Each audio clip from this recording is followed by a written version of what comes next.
સૌને મારા જય શ્રી કૃષ્ણ। આજે આપણે બનાવવાનો છે ખૂબ જ સરળ અને ટેસ્ટી એવો નાસ્તો જે ખૂબ ઝડપથી બની જાય છે। જેમાં આપણે સૌપ્રથમ મમરા લેવાના છે। મમરાને કોઈ પણ કોટનના કપડામાં બાંધી દેવાના છે, એક પોટલીની જેમ તૈયાર કરવાના છે। પછી એ જે પોટલી છે એને આપણે પાણીમાં બોળવાની છે। કોઈ પણ વાસણ લેવાનું જેમાં પાણી ભરવાનું છે અને એમાં એ પોટલીને બોળી દેવાની। તમે જોઈ શકો છો કે આખી જે કોટનનું કપડું છે એ પલળી ગયું છે અને એની અંદર રહેલા મમરા પણ પલળી ગયા હશે। હવે એ પોટલીને દબાવીને નીચોવી દેવાની છે। પછી 5 મિનિટ સુધી તે પોટલીને આપણે કોઈ પણ જગ્યાએ લટકાવી,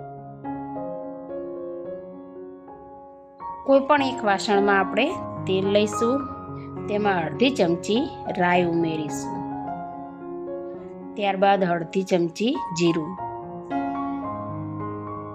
અડધી ચમચી હિંગ,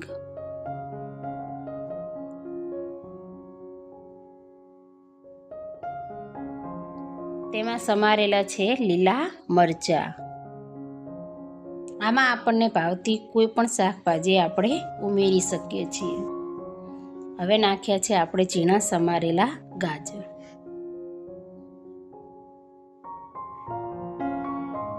તેમાં નાખ્યું છે મીઠું। મીઠું આપણે સ્વાદ અનુસાર નાખવાનું છે।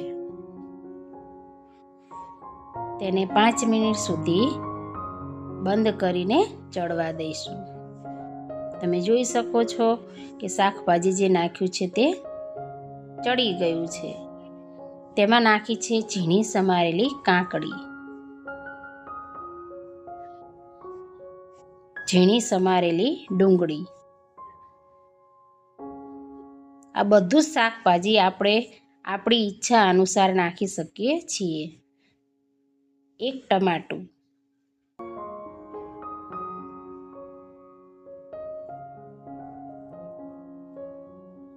શાકભાજીને સતત હલાવતા રહેવાનું છે। પછી આપણે તેમાં બધા જ મરી મસાલા ઉમેરીશું। કોઈ પણ મસાલો તમે તમારા સ્વાદ અનુસાર ઉમેરી શકો છો।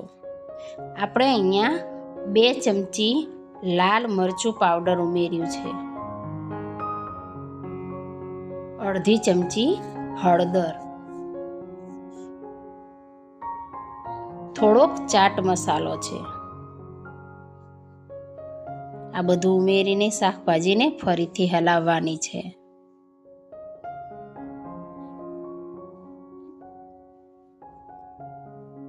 ત્યારબાદ તેને 2 મિનિટ માટે ફરીથી ઢાંકી દેવાનું છે, જેથી જે જલ્દી ચડી જાય।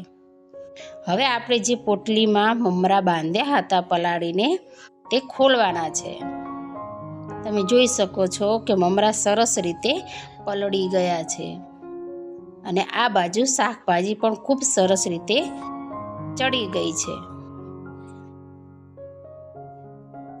શાકભાજી બધી જ ચડી જાય એટલે એની જાતે તેમાંથી તેલ પણ છૂટું પડવા લાગે છે।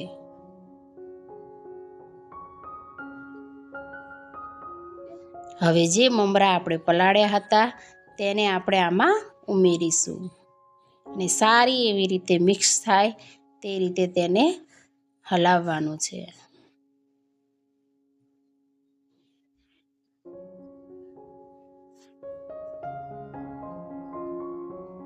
આ નાસ્તો ખૂબ જ ટેસ્ટી અને હેલ્ધી છે। બાળકોને પણ આ નાસ્તો ખૂબ જ ભાવે છે।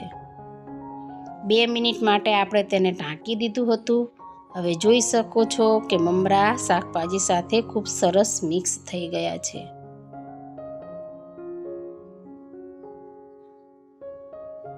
તો તૈયાર છે આપણો ખૂબ જ સરસ ટેસ્ટી નાસ્તો, જેને કહેવાય છે પોટલી પૌવા। છેલ્લે તેમાં આપણે ધાણા ઉમેરવાના છે।